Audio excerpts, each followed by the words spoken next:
എല്ലാ സുഹൃത്തുക്കൾക്കും ഒരിക്കൽ കൂടി നെൽസൺ വ്ലോഗ് എന്ന എൻ്റെ യൂട്യൂബ് ചാനലിലേക്ക് സ്വാഗതം. ഞാൻ നെൽസൺ. അപ്പോൾ ഇതുവരെ ചാനൽ സബ്സ്ക്രൈബ് ചെയ്യാത്തവർ സബ്സ്ക്രൈബ് ചെയ്യുക, അതുപോലെ തന്നെ ആ ബെൽ ബട്ടൺ കൂടി പ്രസ് ചെയ്യാൻ മറക്കരുത്. ബെൽ ബട്ടൺ പ്രസ് ചെയ്താലാണ് ഞാൻ അപ്ലോഡ് ചെയ്യുന്ന വീഡിയോസിന്റെ നോട്ടിഫിക്കേഷൻ നിങ്ങൾക്ക് ലഭിക്കുകയുള്ളൂ. അപ്പോൾ ഇന്നത്തെ വീഡിയോ രണ്ട് കാര്യങ്ങളാണ് ഉള്ളത്. ഒന്ന്, നമുക്ക് എങ്ങനെയാണ് വിൻഡോസ് 10 ഇൻസ്റ്റാൾ ചെയ്യാൻ പറ്റുന്നത്. അപ്പോൾ എങ്ങനെയാണ് പെൻഡ്രൈവിലേക്ക് വിൻഡോസ് 10 കോപ്പി ചെയ്യുന്നത്. സാധാരണ പോലെ വെറുതെ CD കോപ്പി ചെയ്തിട്ട് കഴിഞ്ഞാൽ അത് ബൂട്ടബിൾ ആയിട്ട് വർക്ക് ചെയ്യില്ല. അപ്പോൾ അതിനുവേണ്ടി നമ്മൾ ടൂൾ ഉപയോഗിക്കുന്നുണ്ട്. അപ്പോൾ അത് എങ്ങനെയാണ് ചെയ്യുന്നത് എന്നുള്ള ഡീറ്റെയിൽസും ഞാൻ ഈ വീഡിയോയുടെ പങ്കുവയ്ക്കുന്നുണ്ട്. അതുപോലെ നിങ്ങൾ കണ്ടിട്ടുണ്ടാവുക, സാധാരണ വിൻഡോസ് പ്രോ സാധാരണ വെർഷൻസ് ഒക്കെ ആയിരിക്കും നിങ്ങൾ കണ്ടിട്ടുണ്ടാവുക ഇൻസ്റ്റാൾ ചെയ്യുന്നത്. അപ്പോൾ നമുക്ക് ഇപ്രാവശ്യം ചെറിയൊരു മാറ്റം വരുത്തിക്കൊണ്ട് ഗെയിമേഴ്സിനെ കൂടി ഉൾപ്പെടുത്തിക്കൊണ്ട് നമുക്ക് ഗെയിമർ എഡിഷൻ നമുക്ക് ചെയ്യാം. വിൻഡോസ് 10 പ്രോ തന്നെ ഗെയിമർ എഡിഷൻ നമുക്ക് ചെയ്യാം. ഈ ഗെയിമർ എഡിഷന്റെ ലിങ്ക് ഞാൻ ഡിസ്ക്രിപ്ഷനിൽ കൊടുക്കുന്നുണ്ട്, അല്ലെങ്കിൽ ഫസ്റ്റ് കമന്റ് ആയിട്ട് ഞാൻ പിൻ ചെയ്യുന്നുണ്ട്. ഇതിൽ പ്രത്യേകം കാര്യം ശ്രദ്ധിക്കേണ്ടത്, ഇത് ഡയറക്റ്റ് മൈക്രോസോഫ്റ്റിന്റെ ഒഫീഷ്യൽ സൈറ്റിൽ നിന്നല്ല ഡൗൺലോഡ് ചെയ്യുന്നത്. പിന്നെ മറ്റൊരു കാര്യം എന്ന് വെച്ച് കഴിഞ്ഞാൽ, ഈ ഗെയിമർ എഡിഷനിൽ ഒരുപാട് സർവീസുകളൊക്കെ സ്റ്റോപ്പ് ചെയ്തിട്ടുണ്ട്. അതിൽ ചിലപ്പോൾ സെക്യൂരിറ്റി സർവീസുകൾ പെടാം. കുറച്ചുകൂടി വിൻഡോസിന് കുറച്ചുകൂടി ഫാസ്റ്റ് കിട്ടാൻ വേണ്ടിയിട്ടാണ് ഒരുപാട് സർവീസുകളും ഒരുപാട് ഓപ്ഷൻസും, നമുക്ക് ആവശ്യമില്ലാത്ത ഒരുപാട് ഓപ്ഷൻസും, ആവശ്യമില്ലാത്ത ഉള്ളതല്ല, ഗെയിമിങ്ങിന് വേണ്ടിയിട്ട് ആവശ്യമില്ലാത്ത ഒരുപാട് സർവീസുകൾ എടുത്തിട്ടുണ്ട്. അപ്പൊ സെക്യൂരിറ്റിയുടെ ഭാഗം നമുക്ക് യാതൊരു കാരണവശാലും ഒരു ഉറപ്പ് നൽകാൻ പറ്റില്ല. അപ്പോൾ ഈ ഒരു വോയിസ് ഇൻസ്റ്റാൾ ചെയ്തിട്ട് അത് മുഖേന നിങ്ങൾ ഓൺലൈൻ പേയ്മെന്റ് കാര്യങ്ങളൊക്കെ ചെയ്യുമ്പോൾ ഒന്ന് സൂക്ഷിക്കുക. ഞാൻ അത് ചെയ്യാനായിട്ട് യാതൊരു കാരണവശാലും ഞാൻ അത് പറയുന്നില്ല.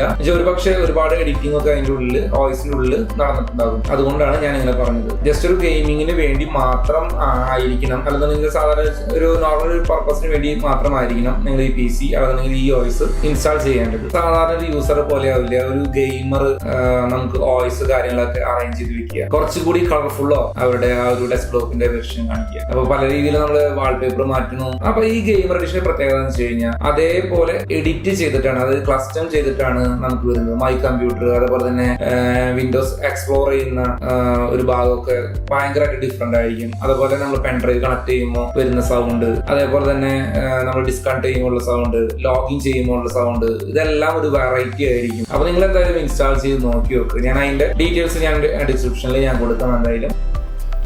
അപ്പോൾ നമുക്ക് USB ക്രിയേറ്റ് ചെയ്യാനുള്ള ടൂള് proofus.ie എന്ന് പറയുന്ന വെബ്സൈറ്റിൽ നിന്ന് നമുക്ക് ഡൗൺലോഡ് ചെയ്യാം. Proofus 3.9 ആണ് ഏറ്റവും ലേറ്റസ്റ്റ് ആയിട്ടുള്ള അപ്ഡേഷൻ വന്നിരിക്കുന്നത്. ഇതിലൂടെയാണ് നമ്മൾ വിൻഡോസിൻ്റെ ISO ഫയൽസ് ബൂട്ടബിൾ ആയി ക്രിയേറ്റ് ചെയ്യുന്നത്. ഈ USB ടൂൾ വരുന്നത് 1.1 MB മാത്രമാണ് ഫയൽ സൈസ് വരുന്നുള്ളൂ. അതുകൊണ്ട് ഡൗൺലോഡിങ് പെട്ടെന്ന് തന്നെ തീരും. നമുക്ക് ജസ്റ്റ് ഒന്ന് അതൊന്ന് റൺ ചെയ്യാം. ഡിസ്ക്രിപ്ഷനിൽ കൊടുത്തിരിക്കുന്ന ലിങ്കിൽ നിന്ന് ISO ഫയൽ ഡൗൺലോഡ് ചെയ്യാൻ മറക്കരുത്. അതിനുശേഷമാണ് നമുക്ക് ഈ പ്രോസസ്സ് സ്റ്റാർട്ട് ചെയ്യേണ്ടത്. നമ്മൾ കണക്ട് ചെയ്തിരിക്കുന്ന പെൻഡ്രൈവാണ് ആ ഡിവൈസ് എന്നുള്ള ആ ഒരു പോർഷനിൽ കാണിക്കുന്നത്. അതിന് തൊട്ട് താഴെയായിട്ടാണ് സെലക്ട് എന്നുള്ളൊരു ബട്ടൺ ഉണ്ട്. ആ ബട്ടണിലാണ് നമുക്ക് ISO ഫയൽ സെലക്ട് ചെയ്യേണ്ടത്. ബാക്കിയെല്ലാം GPT പാർട്ടീഷൻ, UEFI അതെല്ലാം പ്രത്യേകിച്ച് ചേഞ്ചസ് ഒന്നും ചെയ്യേണ്ട ആവശ്യമില്ല. ഇനി നമുക്ക് സ്റ്റാർട്ട് എന്നുള്ള ബട്ടൺ നമുക്ക് പ്രസ് ചെയ്യാം. ഇപ്പോൾ പെൻഡ്രൈവിലെ ഡാറ്റ റിമൂവ് ചെയ്യാൻ പോവുകയാണെന്നുള്ളൊരു വാർണിംഗ് ആണ് വരുന്നത്. അത് ഓക്കെ കൊടുക്കുക.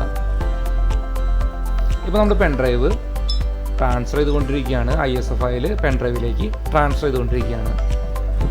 ഇതൊരു ഏകദേശം ഒരു 20-25 മിനിറ്റോളം എടുക്കുന്ന പ്രോസസ്സാണ്. അത് കുറച്ച് ഫാസ്റ്റായിട്ടാണ് ഞാനിവിടെ കാണിച്ചിരിക്കുന്നത്. ഇപ്പോൾ നമുക്ക് പെൻഡ്രൈവ് ബൂട്ടബിളായി ക്രിയേറ്റ് ചെയ്ത് കഴിഞ്ഞു.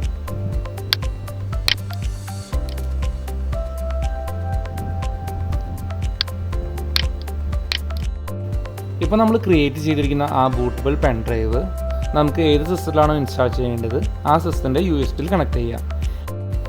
അതിനുശേഷം ബൂട്ട് സെലക്ഷൻ ബട്ടൺ സെലക്ട് ചെയ്ത് ഫസ്റ്റ് ബൂട്ട് ഡിവൈസ് നമ്മളുടെ ഈ പെൻഡ്രൈവ് സാൻഡിസ്ക് സെലക്ട് ചെയ്യുക, എൻ്റർ ചെയ്യുക. അപ്പോൾ നമുക്ക് വിൻഡോസ് ലോഡ് ആവുന്നത് കാണാൻ പറ്റും.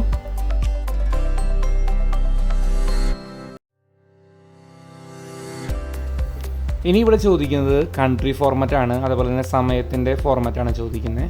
അത് നമുക്ക് ഇംഗ്ലീഷ് ഇന്ത്യ എന്നുള്ളത് സെലക്ട് ചെയ്ത് കൊടുക്കുക. അത് ലാംഗ്വേജ് ചോദിക്കുന്നുണ്ട്, അതും ഇംഗ്ലീഷ് തന്നെയാണ് ഡിഫോൾട്ട് കിടക്കുന്നത്.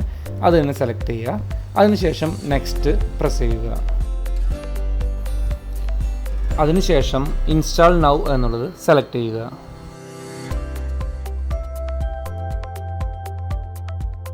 അടുത്ത സ്റ്റെപ്പ് വരുന്നത് ടേംസ് ആൻഡ് കണ്ടീഷനാണ്. അത് എഗ്രി ചെയ്ത് നെക്സ്റ്റ് പ്രസ് ചെയ്യുക. അതിനുശേഷം വരുന്നത് നമുക്ക് അപ്ഗ്രേഡ് ചെയ്യാനും അതേപോലെ തന്നെ പുതിയതായിട്ട് ഇൻസ്റ്റാൾ ചെയ്യാനുള്ളതാണ്. പുതിയതായിട്ട് ഇൻസ്റ്റാൾ ചെയ്യാനുള്ളത് ക്ലിക്ക് ചെയ്ത് കഴിഞ്ഞാൽ നമുക്ക് ഹാർഡ് ഡിസ്ക് പാർട്ടീഷൻ ചെയ്യാനുള്ള ഭാഗമാണ് വരുന്നത്. അപ്പോൾ നമുക്ക് സെലക്ട് ചെയ്തതിന് ശേഷം നമുക്ക് എത്ര GB ആണോ സി ഡ്രൈവ് വേണ്ടത് അത് അപ്ലൈ കൊടുക്കാം.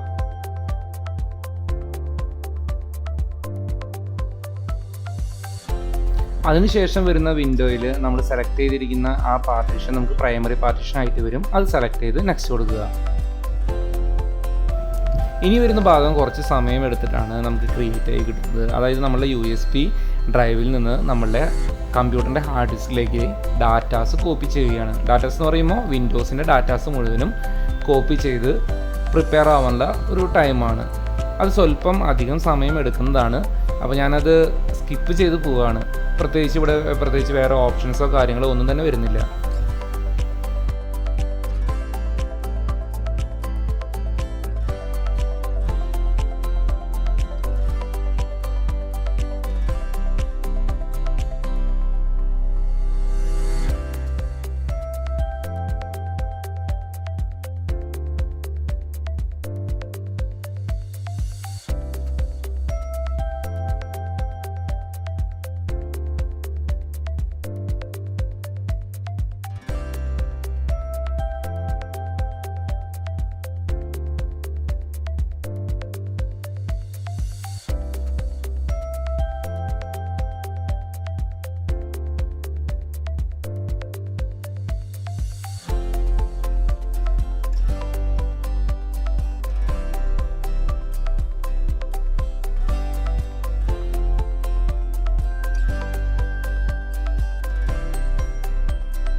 അപ്പോൾ നമ്മുടെ ISO ഒറിജിനൽ അല്ലാത്തത് കൊണ്ട് നമുക്ക് വിൻഡോസിൽ വരുന്ന അപ്ഡേഷൻസ് കാര്യങ്ങളെല്ലാം നമുക്ക് സ്കിപ്പ് ചെയ്ത് പോകാം.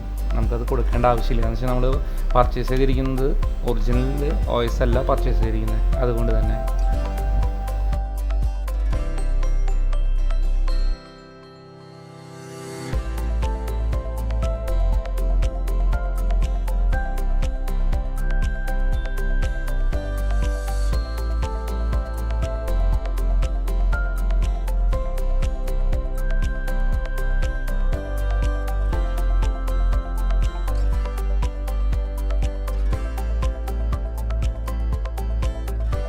അടുത്ത സ്റ്റെപ്പ് നമുക്ക് റീജിയൻ ചോദിക്കുന്നുണ്ട്. അത് ഇന്ത്യ എന്നുള്ളത് സെലക്ട് ചെയ്ത് നെക്സ്റ്റ് അടിക്കുക.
ഇപ്പോൾ നമ്മൾ ഗെയിമർ എഡിഷൻ്റെ ഡെസ്ക്ടോപ്പിലേക്ക് കടന്നിരിക്കുകയാണ്.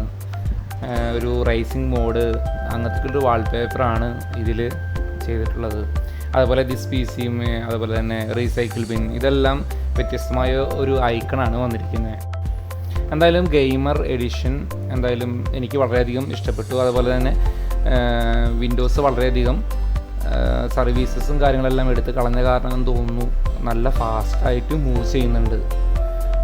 പിന്നെ പ്രത്യേകം ശ്രദ്ധിക്കേണ്ടത് ഇതിൽ ഓട്ടോമാറ്റിക് ഡിക്റ്റേറ്റ് ചെയ്യുന്ന കുറച്ച് ഡ്രൈവേഴ്സ് കാര്യങ്ങളൊന്നും ഓട്ടോമാറ്റിക് ഡിക്റ്റേറ്റ് ചെയ്യില്ല. എന്ന് വെച്ച് കഴിഞ്ഞാൽ ആവശ്യമില്ലാത്ത ഡ്രൈവേഴ്സ് കാര്യങ്ങൾ മുഴുവനും എടുത്ത് കളഞ്ഞിട്ടുണ്ട്. അപ്പോൾ ഇതിൻ്റെ ഡ്രൈവേഴ്സ് നമ്മൾ ഡയറക്റ്റ് സൈറ്റിൽ നിന്ന് ഡൗൺലോഡ് ചെയ്യേണ്ടി വരും. അപ്പോൾ നിങ്ങളൊന്ന് ഇൻസ്റ്റാൾ ചെയ്ത് നോക്കി നോക്കുക. ഇൻസ്റ്റാൾ ചെയ്യുന്നതിനേക്കാളും മുന്നേ നിങ്ങളുടെ ഡാറ്റാസ് മാറ്റിയിട്ട് വേണം ഇൻസ്റ്റാൾ ചെയ്യാനായിട്ട്. അത് പ്രത്യേകം ഓർമ്മിപ്പിക്കുന്നു, മറക്കരുത്. എന്തായാലും എനിക്ക് വളരെയധികം ഇഷ്ടപ്പെട്ടു.